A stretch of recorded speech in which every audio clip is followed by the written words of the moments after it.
Hello दोस्तों, कैसे आप? उम्मीद करता हूँ आप लोग अच्छे होंगे और आप लोगों की प्रैक्टिस भी अच्छी चली होगी मेरे वीडियोस को देख के। तो दोस्तों, ये वीडियो मैं काफ़ी दिनों बाद पोस्ट कर रहा हूँ, जो कि इस वीडियो में आपको बताने वाला हूँ कि कौन कौन से सब्जेक्ट्स आपको पढ़ने ज़रूरी हैं कैड सॉफ्टवेयर सीखने के लिए। चाहे वो 2D सॉफ्टवेयर हो, चाहे वो 3D सॉफ्टवेयर हो, या कोई सिमुलेशन सॉफ्टवेयर हो। तो मैं पर्टिकुलरली तीनों के लिए अलग अलग सब्जेक्ट कैटेगराइज करके आपको बताऊंगा, और उन सब्जेक्ट्स के अंदर क्या क्या आपको पढ़ने की ज़रूरत है। सारी चीज़ें मगअप करने की ज़रूरत नहीं है, मैं आपको बताऊंगा कि क्या क्या सब्जेक्ट्स, क्या क्या टॉपिक्स आपको पढ़ना ज़रूरी है। तो चलिए शुरू करते हैं दोस्तों। मैं हूं आकाश और आप देख रहे हैं मेरे YouTube channel design to future.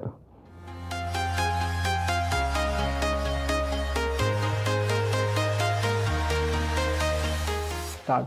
तो दोस्तों, अगर आप ऑटोकैड सीखना चाहते हो या कोई 2D डिज़ाइन सॉफ्टवेयर सीखना चाहते हो, तो उसके लिए आपको बेसिक चीज़ें पता होनी चाहिए। बेसिक सब्जेक्ट जो सबसे पहले अगर आप इंजीनियरिंग कर चुके हो तो आपने सबसे पहले फर्स्ट ईयर में, या आपने डिप्लोमा किया होगा या फिर आपने BE या BTech किया होगा, तो सबसे पहले फर्स्ट ईयर में आपको इंजीनियरिंग ड्राइंग या इंजीनियरिंग ग्राफिक्स का एक चैप्टर, एक क्लास लिया जाता होगा, जिसके अंदर आपको इंजीनियरिंग ड्राइंग की एक बुक मिली होगी, जिसके अंदर कई सारे आपको टॉपिक्स पढ़ने को मिले होंगे। आपको एक ड्राफ्टर मिला होगा और एक A0 साइज़ का शीट मिला होगा, जिसके ऊपर आप मैनुअली ड्राइंग बनाते थे।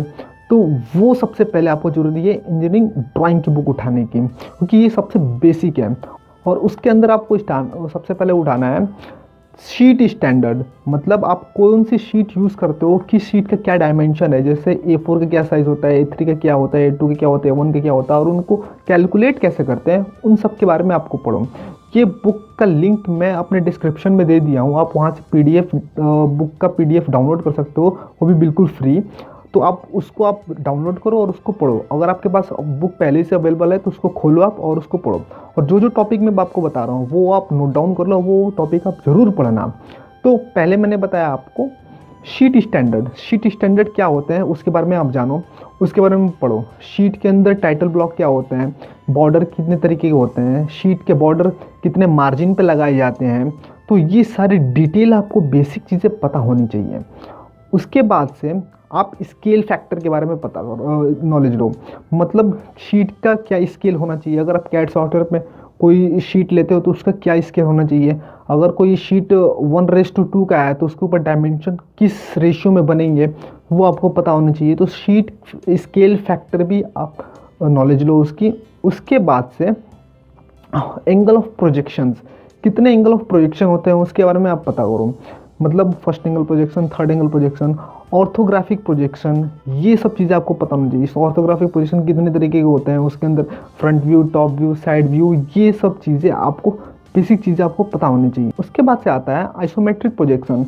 आइसोमेट्रिक ड्राइंग क्या होती है, आइसोमेट्रिक ड्राइंग किस तरीके से बनाई जाती हैं। एक्चुअली वो 3D ड्राइंग तो होती नहीं है, लेकिन वो 3D की तरह उसका व्यू शो किया जाता है 30 डिग्री के एंगल पे या फिर 120 डिग्री के एंगल पे। तो और आइसोमेट्रिक ड्राइंग्स के बारे में आप पता करो, उसकी ड्राइंग्स देखो किस तरीके से बनाई जाती हैं। अगर हो सके तो आपको रफली हैंड स्केच आप करके अपने कॉपी पे पेंसिल से स्केच ड्रॉ करो, आइसोमेट्रिक स्केच। उसके बाद से कोऑर्डिनेट सिस्टम के बारे में जानो। कोऑर्डिनेट सिस्टम कितने तरह के होते हैं। कोऑर्डिनेट सिस्टम बेसिकली जनरल वे में देखा जाए तो 3 तरीके के कोऑर्डिनेट सिस्टम होते हैं, 1D, 2D, 3D। 1 dimensional, 2 dimensional और 3 डायमेंशनल। ये तीनों कोऑर्डिनेट सिस्टम के बारे में आप जानो। उसके बाद से कैड सॉफ्टवेयर के अंदर कितने तरीके के कोऑर्डिनेट सिस्टम होते हैं, वो उसमें भी 3 तरीके होते हैं, absolute, relative and polar coordinate system. इसके बारे में आप नॉलेज लो। ये रहे बेसिक चीज़ें आपको 2D सॉफ्टवेयर के लिए। 2D सॉफ्टवेयर के अंदर अगर आपको कुछ बेसिक चीज़ें चाहिए तो ये जितने भी मैंने डिटेल बताया, आप इंजीनियरिंग ड्राइंग की बुक उठाओ और उसके बाद से उसको पढ़ो, और जो जो टॉपिक मैंने बताया उस चीज़ तो एटलीस्ट ज़रूर ही पढ़ना।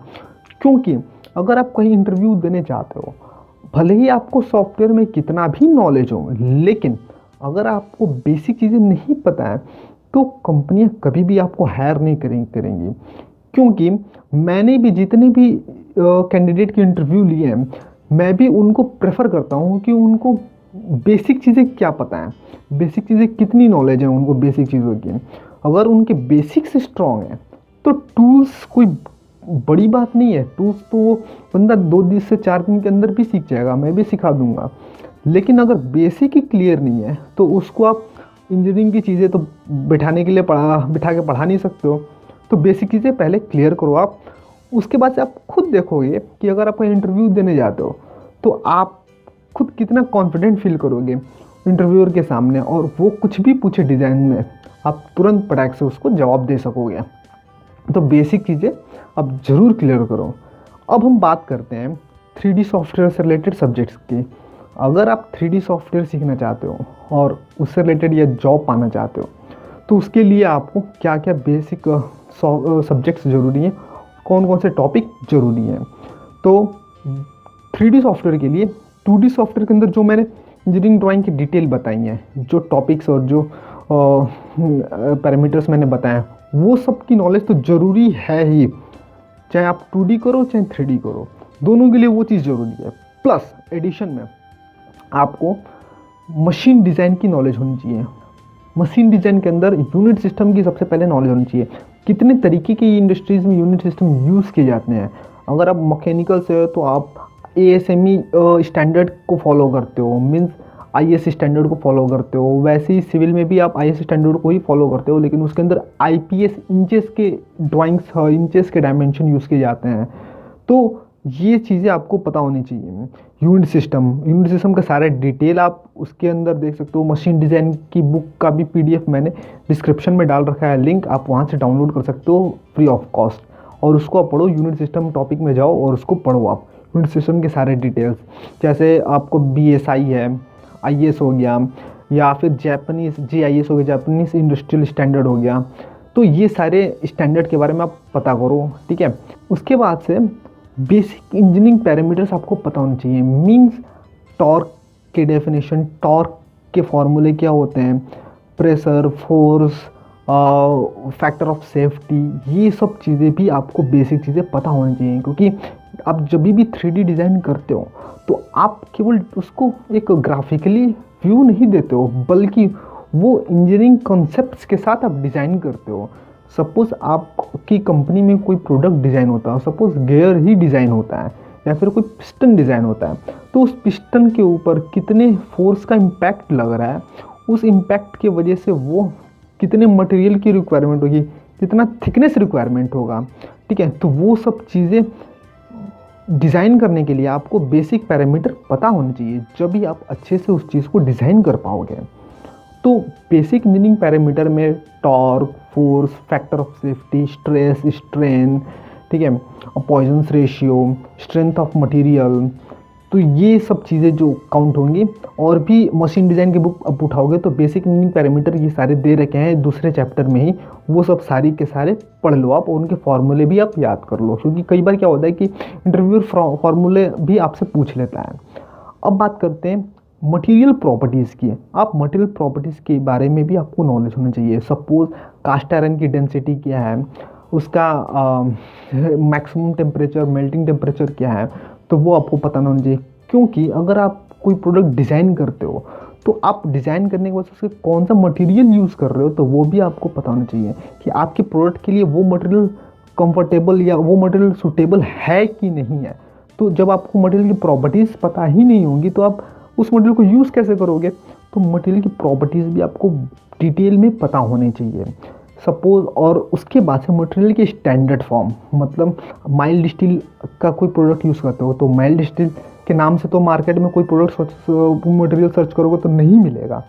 उसका एक स्पेसिफिक स्टैंडर्ड होगा, जैसे EN8 हो गया, माइल्ड स्टील IS 2062 हो गया, ठीक है। तो ये स्टैंडर्ड होते हैं, उनके स्टैंडर्ड के बारे में भी अपना नॉलेज होनी चाहिए। अगर आप फ्रेशर हो तो स्टैंडर्ड नहीं पता है तो कोई बात नहीं, लेकिन आप एक्सपीरियंसड हो तो आपको मटेरियल की भी नॉलेज होनी चाहिए। मटेरियल की नॉलेज कहाँ से मिलेगी, आप गूगल पे डायरेक्टली सर्च कर सकते हो कि MS स्टैंडर्ड मटेरियल, तो बहुत सारी लिस्ट खुल के आएंगी, और हर एक स्टैंडर्ड मटेरियल का उसके प्रॉपर्टीज़ भी दे रखी रहती हैं। उसका मैक्सिमम टेम्परेचर क्या होता है, स्ट्रेंथ ऑफ मैक्सिमम और मिनिमम स्ट्रेंथ क्या होता है, फैक्टर ऑफ सेफ्टी क्या होता है, ठीक है। ये सारी डिटेल्स दी रही होती हैं, तो वो आप वहाँ से डाउनलोड करके आप उनको पढ़ सकते हो। ज़्यादा नहीं, बेसिक चीज़ें आप पढ़ लो, स्टार्टिंग में 2-3 स्टैंडर्ड याद कर लो। जैसे माइल्ड स्टील का आपने कर लिया, उसके बाद से SS का कर लिया, या फिर इस हाई स्पीड टूल स्टील का कर लिया, एल्युमिनियम अलॉय, कॉपर अलॉय का कर लिया। तो ये सब बेसिक जो मटेरियल हैं जो इंडस्ट्रीज में मैक्सिमम यूज़ की जाती हैं, तो उसके डिटेल्स के बारे में आप याद कर लो। नेक्स्ट बात करते हैं हम इंजीनियरिंग डिज़ाइन के मशीन डिज़ाइन सब्जेक्ट के अंदर ही ट्रस मॉडल का के बारे में आपको पता होना चाहिए। ट्रस मॉडल किस तरीके के होते हैं, किस तरीके की लिंक्स से वो ट्रस मॉडल बनते हैं, वेल्डमेंट्स क्या होते हैं, किस तरीके के फ्रेम और कितने तरीके के चैनल्स यूज़ किए जाते हैं, चैनल की स्टैंडर्ड कैसे डिफाइन होते हैं, वो सब इस सब्जेक्ट के अंदर, मशीनरी सब्जेक्ट के अंदर है। वो सब आपको डिटेल मिल जाएंगे। काफ़ी डिटेल में नहीं जाना, आपको ओवरव्यू लेना है कितने तरीके के होते हैं, इनके साइज़, स्टैंडर्ड साइज़ क्या होते हैं, वो बस। ठीक है। उसके बाद से आप जितने तरीके के स्ट्रक्चर्स हो गए, जैसे आपका कॉलम एंड स्ट्रट्स हो गया, गियर डिज़ाइन हो गया, सबसे इम्पॉर्टेंट है। उसके बाद से रेबिट जॉइंट्स हो गए हैं। ठीक है। कपलिंग, शाफ्ट की, शाफ्ट एंड कीज़ हो गए। शाफ्ट एंड कीज़ के क्या स्टैंडर्ड होते हैं। सपोज 30 mm का शाफ्ट है तो उसके ऊपर कितने का की होगा और कितने का की स्लॉट। ठीक है। कीवी कितने का कट होगा उसके ऊपर, वो स्टैंडर्ड भी आपको पता होना चाहिए। अगर आप फ्रेशर हो तो कोई दिक्कत नहीं है, लेकिन आप एक्सपीरियंस हो तो आपको स्टैंडर्ड पता होना चाहिए। ठीक है। फ्रेशर हो तो आपको बेसिक चीज़ें पता होनी चाहिए, स्टैंडर्ड नहीं पता है तो। ठीक है। तो ये सारे जितने भी हैं, आप मशीन डिज़ाइन की बुक खोलोगे तो उसके अंदर लास्ट में जो है जितने भी इंजीनियरिंग के स्ट्रक्चर्स हैं, गियर, शाफ्ट की, कपलिंग, ये सब आपको ओवरव्यू लेना है, उनके चैप्टर्स में जाके ओवरव्यू लेना है। ठीक है। तो ये रहे मशीन डिज़ाइन से रिलेटेड सब्जेक्ट्स। अब नेक्स्ट सब्जेक्ट की हम बात करते हैं जो 3D सॉफ्टवेयर के लिए रिक्वायर्ड है, वो है मैन्युफैक्चरिंग प्रोसेस। थर्ड सेमेस्टर में आता है ये मैन्युफैक्चरिंग प्रोसेस। उसकी बुक आप डाउनलोड कर सकते हो, लिंक डिस्क्रिप्शन में मैंने डाल रखा है। उसके अंदर आपको क्या पढ़ना है, जैसे कास्टिंग प्रोसेस। कास्टिंग प्रोसेस जैसे आप मोल्ड डिज़ाइन करते हो तो मोल्ड डिज़ाइन के लिए आपको कास्टिंग प्रोसेस का बेसिक कॉन्सेप्ट आपको पता होना चाहिए। कोप एंड ड्रैग क्या होता है, ठीक है, स्पर क्या होता है, कितने तरीके के कास्टिंग प्रोसेस होते हैं, इन्वेस्टमेंट कास्टिंग क्या होता है, तो ये सब डिटेल आपको पता होनी चाहिए। वो सब आप मैन्युफैक्चरिंग प्रोसेस की बुक खोलो आप, और उसके अंदर कास्टिंग प्रोसेस है उसको पढ़ो। फोर्जिंग क्या होता है, ठीक है, वेल्डिंग, फैब्रिकेशन प्रोसेस क्या होता है, वेल्डिंग कितने तरीके के होते हैं, कि जितने भी तरीके के वेल्डिंग होते हैं उनके स्टैंडर्ड सिंबल्स क्या है। क्योंकि क्या होता है कि आप सपोज अपनी ड्राइंग में वेल्ड जॉइंट दिखा रहे हो और उस वेल्ड जॉइंट का स्टैंडर्ड सिंबल क्या है आपको पता ही नहीं है, तो आप कैसे शो करोगे। तो वो बेसिक चीज़ें आपको पता होनी चाहिए, जब भी आप उसको ड्राइंग में शो कर पाओगे। उसके बाद से शीट मेटल डिज़ाइन जो सबसे इम्पॉर्टेंट है। शीट मेटल इंडस्ट्री भी अपने आप में बहुत बड़ी इंडस्ट्रीज़ है, तो शीट मेटल मैन्युफैक्चरिंग प्रोसेस के बारे में भी आपको पता होना चाहिए। जो शीट मेटल के ऊपर मैंने एक अलग से वीडियो बना रखा है, उसका भी लिंक आप डिस्क्रिप्शन में चेकआउट कर सकते हो। शीट मेटल के स्टैंडर्ड पैरामीटर क्या क्या होते हैं वो सब डिटेल मैंने दे रखे हैं। तो शीट मेटल के बारे में भी आपको बहुत ज़रूरी है पता होना। भले ही आप शीट मेटल इंडस्ट्री से नहीं हो, लेकिन आपको बेसिक पैरामीटर, एटलीस्ट डिज़ाइनर हो तो बेसिक पैरामीटर पता होने चाहिए। अब ये तो रहे 2D और 3D से रिलेटेड सब्जेक्ट्स की। अब हम बात करते हैं सिमुलेशन सब्जेक्ट्स के लिए कौन कौन से सॉफ्टवेयर, कौन कौन से सब्जेक्ट्स आपको पढ़ने जरूरी हैं। बेसिकली सिमुलेशन के लिए बहुत ही ज़्यादा कोर नॉलेज आपको होने चाहिए। अगर आप एक कैड एनालिस्ट हो या फिर एक CAE एनालिस्ट हो तो आपको डिटेल में इंजीनियरिंग पैरामीटर्स पता होने चाहिए। कैड तक आपको ओवरव्यू पता है चलेगा, लेकिन अगर आप CAE में जाते हो तो आपको हर एक चीज़ के बारे में डिटेल में पता होने चाहिए। वो कौन कौन से सब्जेक्ट है, आइए उसके ऊपर हम बात करते हैं।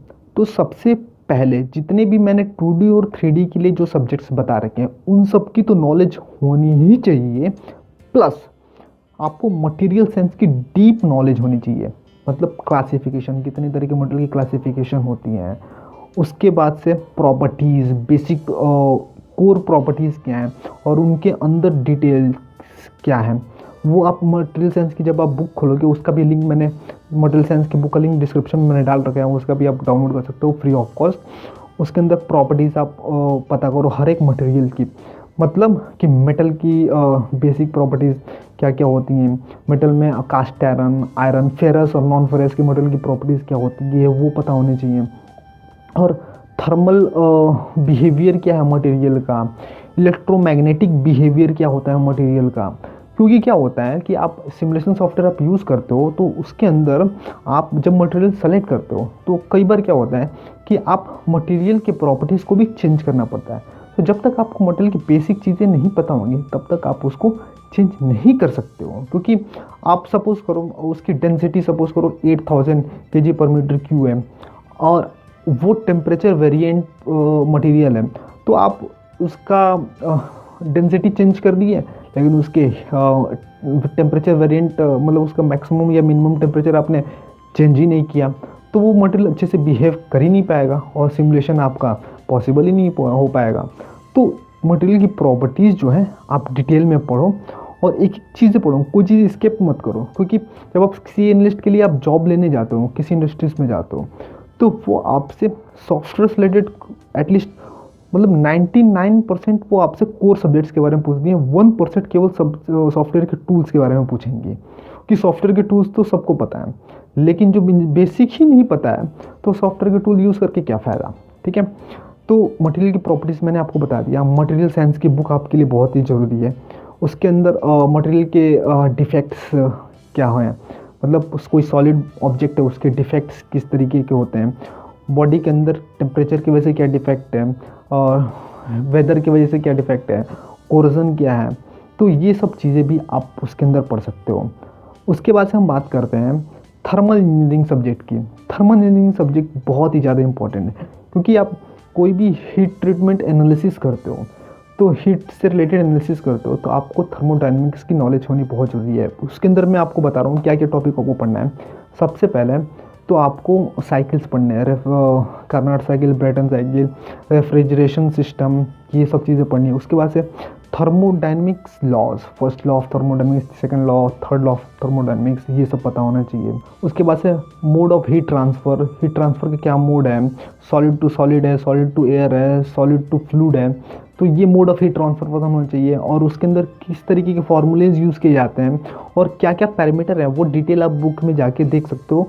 और क्योंकि अभी मैं उसके बारे में बताने लगूंगा तो बहुत लंबी वीडियो हो जाएगी, आप पहले वीडियो में चेकआउट करो। उसके बाद से अगर आपको कोई डाउट रहता है तो आप कमेंट में बताओ, मैं उसके ऊपर फर्दर आपको वीडियो बना के दूंगा।